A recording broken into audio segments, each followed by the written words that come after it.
저는 오늘 지난 30년의 세월과 남편을 동시에 끝내기로 결심했습니다. 가을 끝자락의 오후 주방 창문으로 들어오는 햇살이 유난히 차갑게 느껴지는 날이었습니다. 텅 빈 거실에는 정적만이 감돕니다.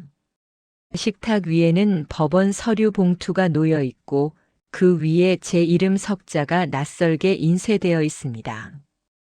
이혼 소송 서류. 지난 한 달 동안 밤잠을 설치며 고민한 결과물입니다. 이 결정이 정말 나를 위한 것일까 아니면 지난 세월에 대한 덧없는 복수일까? 나는 속으로 몇 번이나 되뇌어 봤습니다.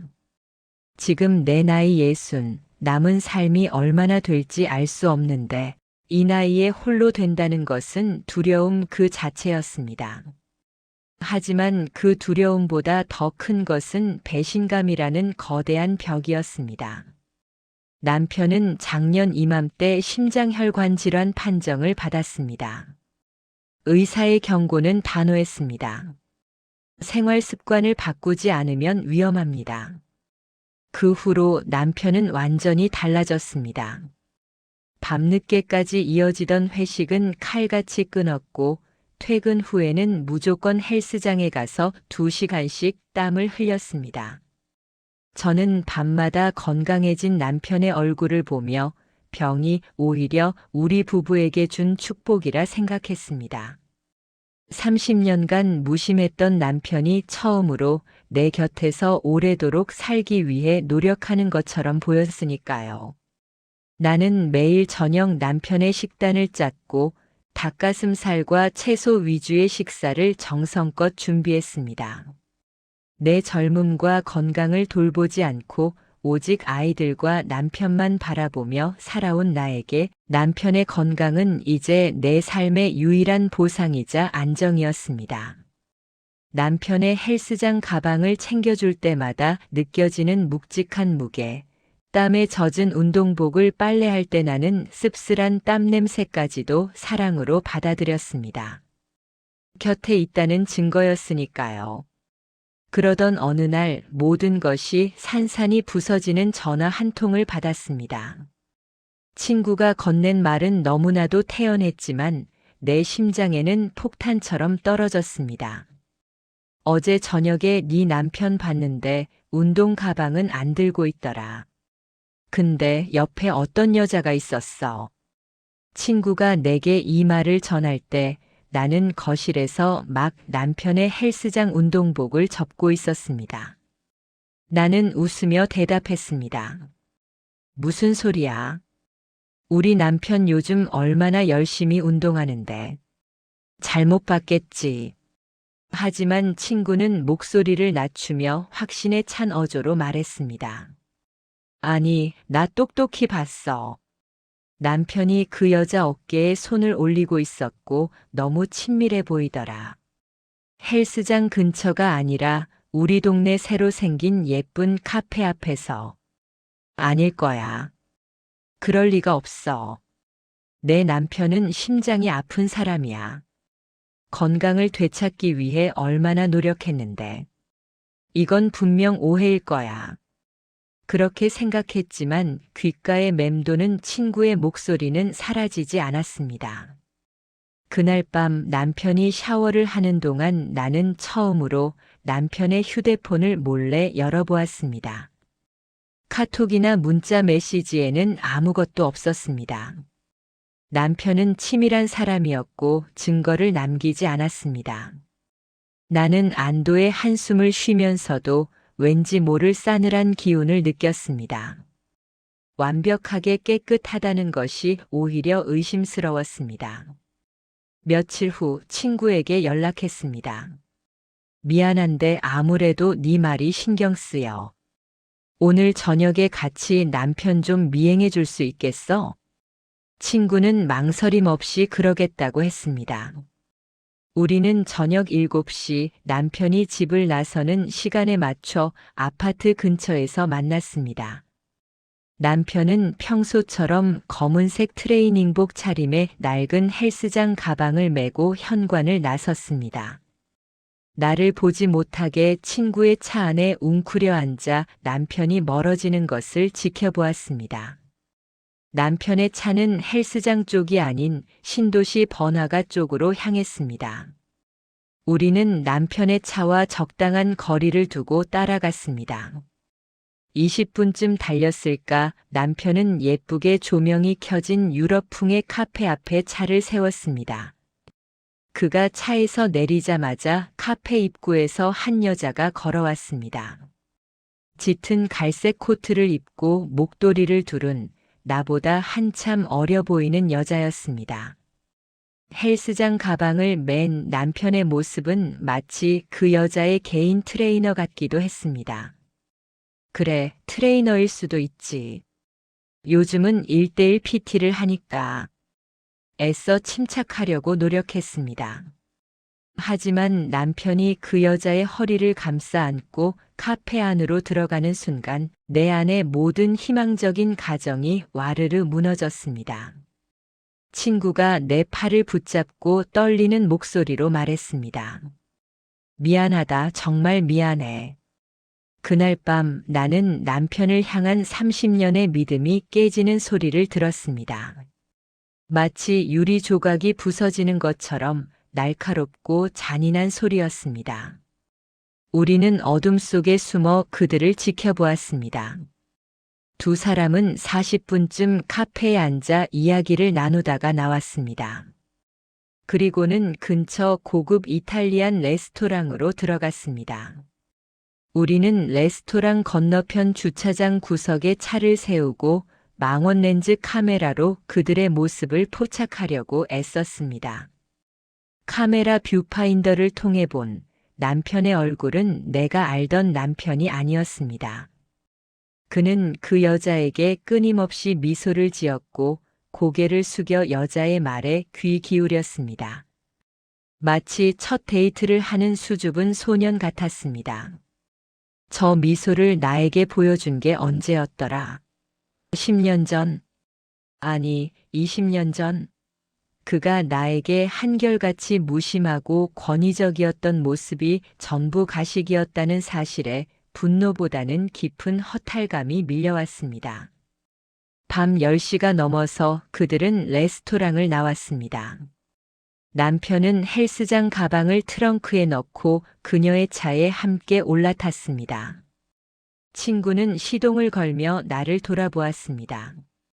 따라갈 거야? 나는 고개를 끄덕였습니다. 이미 여기까지 온 이상 결말을 보아야만 했습니다. 그래야만 내가 이 30년간의 결혼 생활을 정리할 명분을 얻을 수 있을 것 같았습니다. 여자의 차는 시내 외곽의 한적한 모텔 밀집 지역으로 향했습니다. 나는 숨막히는 침묵 속에서 창밖으로 빠르게 스쳐 지나가는 간판들을 보았습니다. 모텔 간판의 현란한 불빛들이 내 눈 속으로 파고들었습니다. 여자의 차가 어느 모텔 주차장으로 들어서는 순간 나는 온몸에 피가 식는 것을 느꼈습니다. 됐어. 이제 그만 가자. 친구에게 말했습니다. 친구는 잠시 머뭇거리더니 모텔 입구와 여자의 차가 찍히도록 카메라 셔터를 몇 번 더 눌렀습니다. 증거가 필요하다는 무언의 배려였습니다. 다음 날 아침 남편은 평소와 다름없이 건강한 얼굴로 출근했습니다. 헬스장 가방은 깨끗하게 빨려 건조대에 걸려 있었습니다. 나는 그 평온한 모습의 헛구역질을 참아야 했습니다. 나는 이 사건을 덮고 넘어갈 수도 있었습니다. 남편은 늘 내게 생활비를 충분히 주었고 명절에는 시댁에 잘했으며 아들에게도 좋은 아버지였습니다. 그저 잠깐의 외도 몸이 아파서 병원 신세를 질까봐 두려워서 저지른 일탈이라고 합리화할 수도 있었을 것입니다. 하지만 나는 그럴 수 없었습니다. 그가 지난 1년간 심장병 환자 코스프레를 하면서 나를 속여왔다는 사실이 가장 견딜 수 없었습니다. 그는 병원에서부터 시작된 거짓말이라는 거대한 성을 쌓았고 나는 그 성 안에서 순진하게 그를 간호하고 응원했던 바보였으니까요. 나는 친구에게 부탁하여 다음 날도 그 다음 날도 남편을 미행했습니다. 남편은 헬스장 가방을 들고 나가서 매번 같은 루틴을 반복했습니다. 카페, 레스토랑, 그리고 모텔. 5일 동안 같은 패턴이 반복되었고 내 손에는 그의 외도를 증명할 수 있는 수십 장의 사진이 쌓였습니다. 모든 사진에는 남편과 그 여자가 다정하게 걷는 모습, 차 안에서 껴안고 키스하는 모습, 그리고 모텔로 들어서는 뒷모습이 선명하게 담겨 있었습니다. 이제 끝낼 때가 되었다. 나는 더 이상 이 거짓된 연극의 조연으로 살고 싶지 않다는 생각이 끝없이 떠올랐습니다. 나는 친구에게서 소개받은 변호사에게 연락하여 이혼 상담을 받았습니다. 변호사는 사진들을 보더니 승소는 확실하다고 했습니다. 하지만 그는 내게 물었습니다. 남편분께 재산 분할이나 위자료 외에 원하는 것이 있으십니까? 그 질문에 나는 대답을 할 수가 없었습니다. 내가 원하는 것은 돈이 아니라 내 지난 30년의 시간에 대한 진정한 사과였기 때문입니다. 금요일 저녁 나는 결심했습니다. 오늘 밤이 우리가 부부로 보내는 마지막 밤이 될 것이다. 나는 남편이 가장 좋아하는 잡채와 불고기를 잔뜩 차려놓았습니다. 식탁 위에는 평소와 다름없는 따뜻한 저녁 식사가 차려져 있었지만 내 마음속은 싸늘한 북극해였습니다. 남편이 운동한다고 나갔다가 돌아왔을 때 나는 평소보다 더 밝게 웃으며 그를 맞았습니다. 그의 등 뒤로 헬스장 가방이 보였고 나는 이를 악물고 그 가방을 바라보았습니다. 여보 왔어? 오늘은 당신이 좋아하는 잡채했어. 어서 씻고 나와.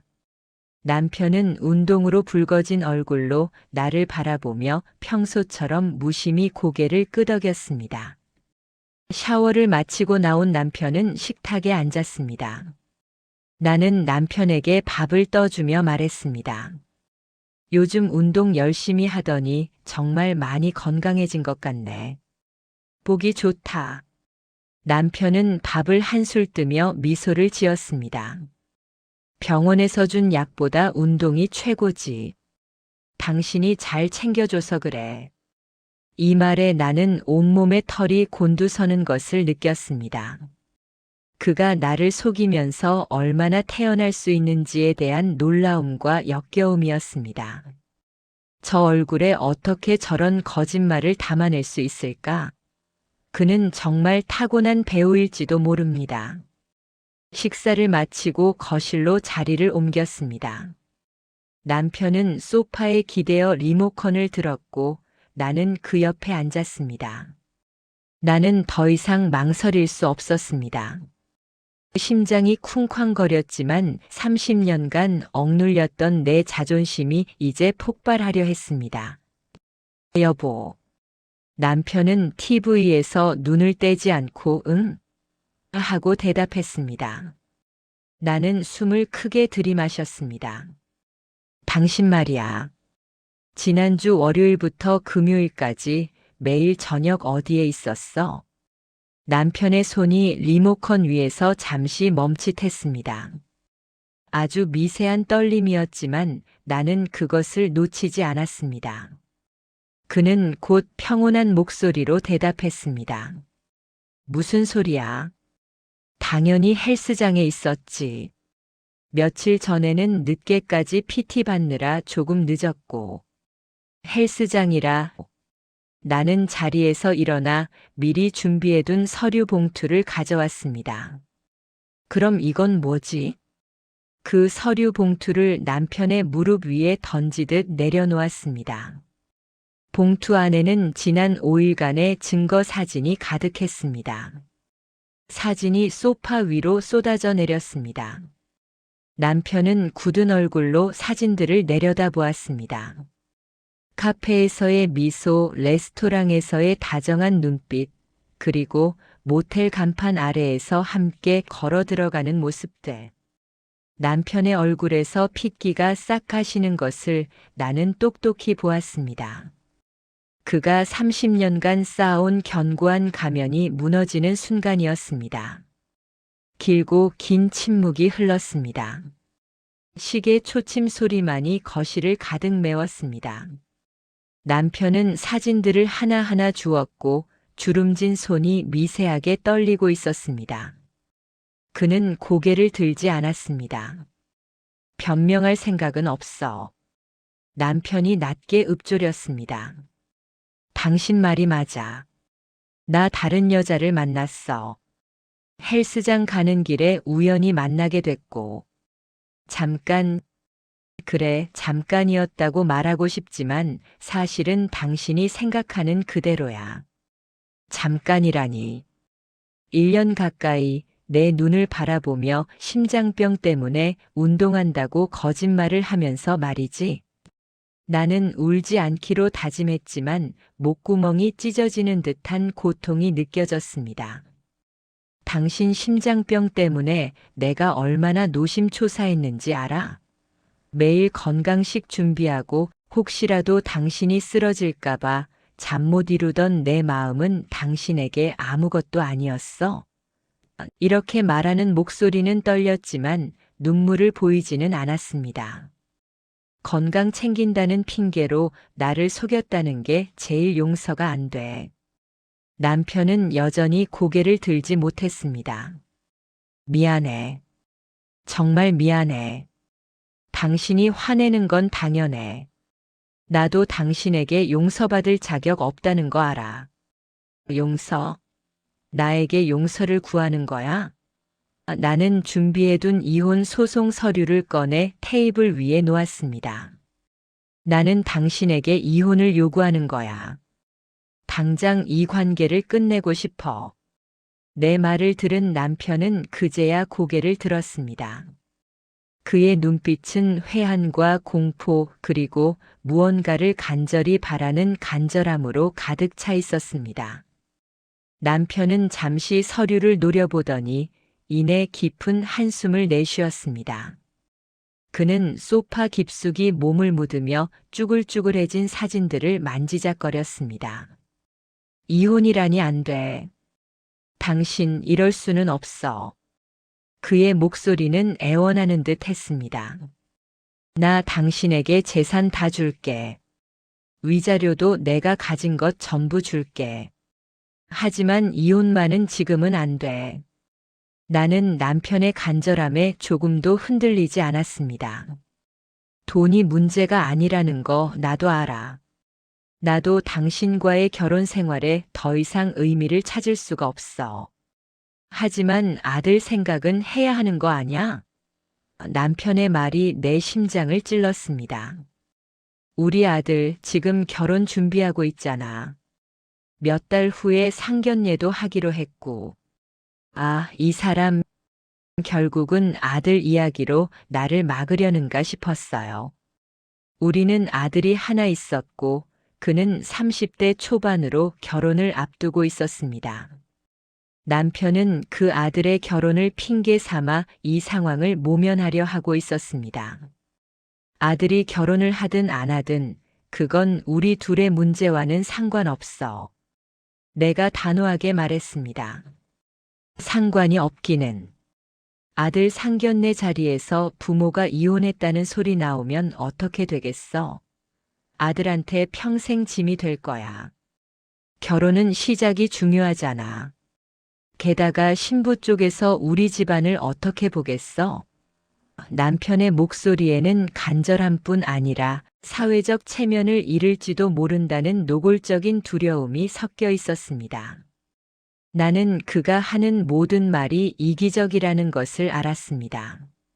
하지만 아들의 얼굴이 떠올랐습니다. 아들은 착하고 부모님 사이가 좋은 줄로만 알고 있었습니다. 만약 이 사실을 알게 된다면 아들의 인생의 시작부터 먹구름이 드리울 수도 있겠다 싶었습니다. 남편은 나의 미세한 동요를 놓치지 않았습니다. 그는 소파에서 내려와 내 발 앞에 무릎을 꿇었습니다. 30년 결혼 생활 동안 그가 내 앞에서 무릎을 꿇은 건 처음이었습니다. 제발 부탁이야. 당신의 결정이 얼마나 힘든 건지 알지만 아들 결혼식까지만 참아주면 안 될까? 딱 1년만이야.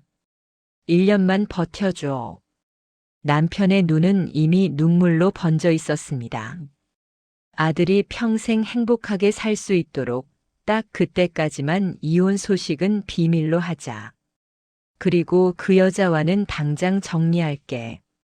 연락처도 다 지우고 다시는 안 만날게.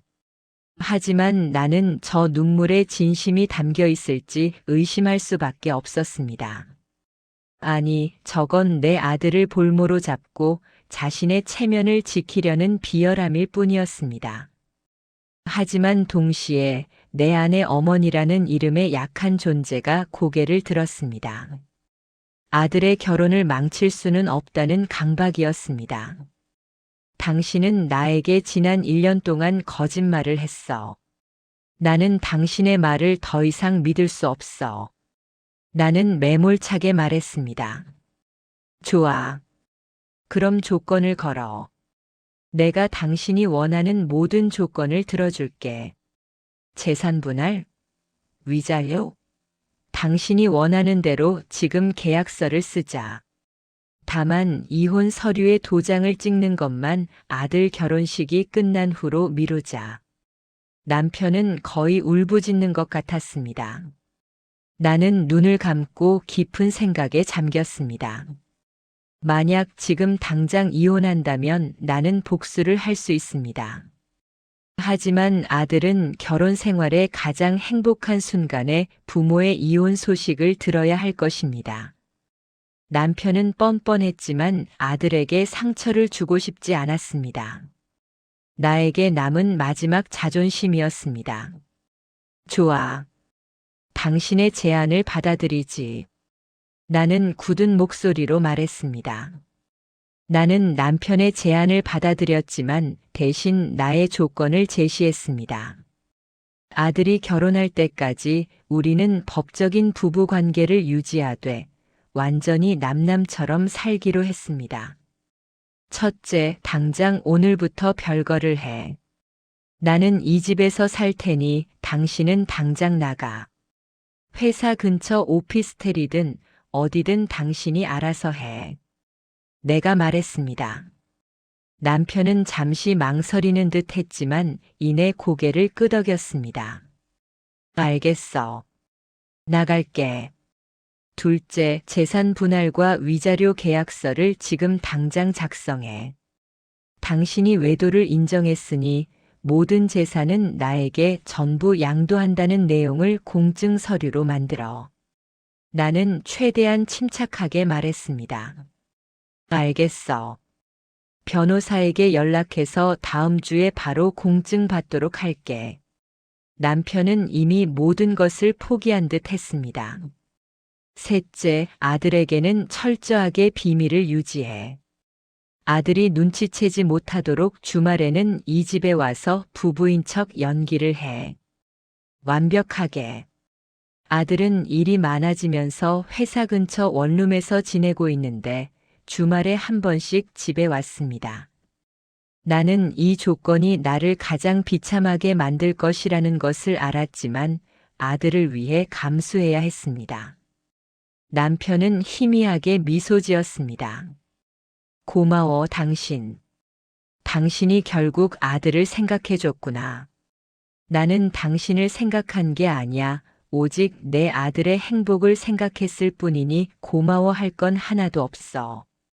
그날 밤 남편은 최소한의 짐만 챙겨서 집을 나섰습니다. 헬스장 가방은 버려두고 갔습니다. 나는 빈 침대에 홀로 누워 30년 만에 처음으로 남편이 없는 잠자리를 맞았습니다. 옆자리의 빈 공간은 너무나 넓고 차가웠습니다. 나는 침대 위에서 웅크리고 누워 이제야말로 모든 것이 끝났다는 해방감과 동시에 모든 것을 잃었다는 공허함에 사로잡혔습니다. 그로부터 1년의 시간이 흘렀습니다. 길고도 짧았던 별거 기간이었습니다. 남편은 내가 정해준 규칙을 철저하게 지켰습니다. 주말이 되면 어김없이 집에 찾아왔고 아들이 올 때는 다정하고 흠잡을 데 없는 아버지이자 남편으로 완벽하게 연기했습니다.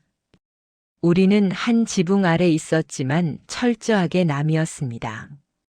그는 침실 근처에도 오지 않았고 눈도 마주치지 않았습니다. 평일에는 홀로 남은 이 집에서 나는 나 자신을 되찾는 시간을 보냈습니다. 헬스장 가방을 메고 나가는 남편을 위해 식단을 짤 필요도 없었고 그의 빨래를 할 필요도 없었습니다. 나는 나만을 위해 시간을 썼습니다. 친구들과 여행을 다니고 그동안 읽고 싶었던 책들을 잔뜩 읽었습니다. 하지만 밤이 되면 여전히 빈자리의 공허함은 나를 찾아왔습니다. 가끔 생각했습니다. 나는 지금 행복한가? 이혼은 하지 않았지만 이미 홀로 살고 있다. 내가 바란 자유가 이런 공허함이었나? 그래도 시간은 꾸역꾸역 흘러가 드디어 아들의 결혼식 날이 다가왔습니다. 웨딩홀은 화려했고 아들과 며느리는 행복해 보였습니다. 나는 한복을 곱게 차려입고 남편과 나란히 서서 하객들을 맞았습니다. 참 보기 좋은 부부다. 아들이 효자네요. 하객들의 덕담을 들을 때마다 나는 가슴속에서 비릿한 피맛을 느껴야 했습니다. 남편은 내 곁에서 시종일관 미소를 지었지만 그 미소는 내게 가장 잔인한 가시였습니다. 결혼식이 무사히 끝났습니다. 아들과 며느리는 신혼여행을 떠났습니다. 나는 남편과 함께 텅 빈 집으로 돌아왔습니다. 남편은 거실 소파에 앉아 긴 한숨을 내쉬었습니다. 이제 끝났다. 당신 덕분에 아들 결혼 잘 마쳤어. 정말 고맙다. 남편이 말했습니다. 나는 그에게 다가갔습니다. 식탁 위에는 1년 전 남편이 나가기 전 작성했던 재산 분할 공증 서류가 놓여 있었습니다. 그리고 그 옆에는 내가 새로 받아온 협의 이혼 신청서가 놓여 있었습니다. 고마워할 필요 없어. 당신과의 약속을 지킨 것뿐이야. 나는 이혼 신청서를 남편에게 밀어주었습니다. 이제 당신이 약속을 지킬 차례야. 남편은 이혼 신청서를 한참 동안 바라보았습니다. 그의 눈빛에는 더 이상 애원이나 변명은 없었습니다. 이제는 모든 것을 체념한 듯 했습니다. 남편은 펜을 들었습니다. 펜 끝이 종이에 닿기 직전 그는 나를 바라보았습니다. 이게 정말 최선일까? 우리 이 나이에 다시 혼자 살 수 있을까? 당신 이제 와서 후회하지 않겠어? 후회. 지난 1년을 당신과의 별거로 보냈는데 앞으로의 후회가 더 클까? 아니면 지난 30년의 후회가 더 클까? 나는 조용히 고개를 저었습니다. 나는 후회하지 않아. 이미 1년 전에 끝났어야 할 일이야. 당신이 아들의 결혼을 핑계로 1년을 미룬 것뿐이지. 이제 더 이상 우리의 관계를 속이는 연기는 하고 싶지 않아. 남편은 길게 숨을 내쉬고는 조용히 이혼 신청서에 자신의 이름을 적었습니다. 삐뚤빼뚤한 글씨였지만 그의 마지막 흔적이었습니다. 도장을 찍고 서류를 나에게 건네주었습니다. 나는 서류를 받아들었습니다. 종이 한 장의 무게가 내 인생 전체의 무게처럼 느껴졌습니다. 당신은 이제 이 집에서 나가. 나는 이제 당신의 아내도 동거인도 아니야. 오늘부로 우리 관계는 끝이야. 내가 말했습니다. 이 말을 듣고 남편은 자리에서 일어났습니다. 그는 현관으로 향하기 전 잠시 뒤를 돌아보았습니다. 그리고 아주 작은 목소리로 말했습니다. 잘 지내. 나중에 아들한테는 엄마가 먼저 떠났다고 말할게. 그게 덜 충격일 것 같으니까. 이 말을 들으니 마지막까지 참 이기적인 사람이란 생각이 들었습니다. 하지만 그 이기심마저 이제는 아무렇지 않았습니다. 철컥. 현관문이 닫히는 소리가 들렸습니다. 1년 전 그날처럼 다시 한번 남편은 짐을 싸서 집을 나갔습니다. 하지만 이번에는 영원히 돌아오지 않을 것입니다. 나는 거실에 홀로 앉아 텅 빈 집의 정적을 느꼈습니다. 이제 나는 완전히 혼자가 되었습니다. 법적인 해방, 물질적인 안정, 그리고 아들의 결혼이라는 숙제까지 모두 해결했습니다. 하지만 내 마음속은 여전히 텅 비어 있었습니다. 나는 창밖을 바라보았습니다. 이제 막 봄을 준비하는 나무들의 가지가 앙상하게 서 있었습니다. 곧 새싹이 돋아나고 푸른 잎으로 가득 찰 것입니다. 내 인생도 그럴 수 있을까요? 이 앙상한 가지에서 다시 새로운 삶의 새싹이 돋아날 수 있을까요?